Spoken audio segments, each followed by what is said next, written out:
sommes tous égaux devant la mort. Wa kullu nafsin dha'iqatul maut.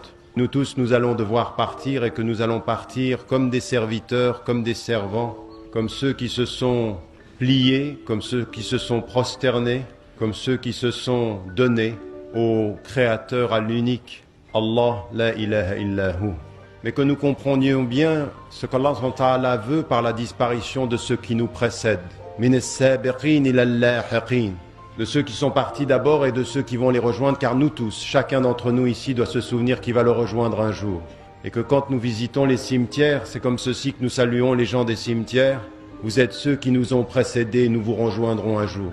Et au nom de cela, il faut que la disparition des uns soit le rappel des autres. Et s'il y a une chose que l'on peut faire pour être fidèle, c'est se rappeler de la centralité du message de l'islam. Inna lillahi wa inna ilayhi raji'un. Un jour, Allah subhanahu wa ta'ala va nous rappeler et qu'il faut que nous tirions les plus profonds enseignements de cela. La vie est très fragile. La vie est très fragile.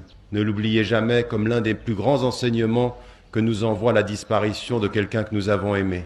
Et ça, c'est un enseignement le plus important parce que Allah subhanahu wa ta'ala, quand on souffre, ça ne veut pas dire qu'il ne nous aime pas. C'est bien le contraire que dit le hadith du prophète alayhi salam. Dieu met à l'épreuve ceux qu'il aime. Que votre souffrance soit un rapprochement de Dieu, jamais une distance vis-à-vis des hommes. Ne cherchez jamais dans la souffrance l'excuse dans le travail, mais cherchez dans la souffrance le rapprochement avec le Très-Haut. Que cet enseignement soit aussi un enseignement important. J'aimerais vous dire, chers frères et chères sœurs, que vos cœurs peuvent être éloignés, mais vos invocations doivent vous rapprocher. Vos cœurs doivent être liés, même si le corps physiquement loin, le cœur doit être spirituellement tout près.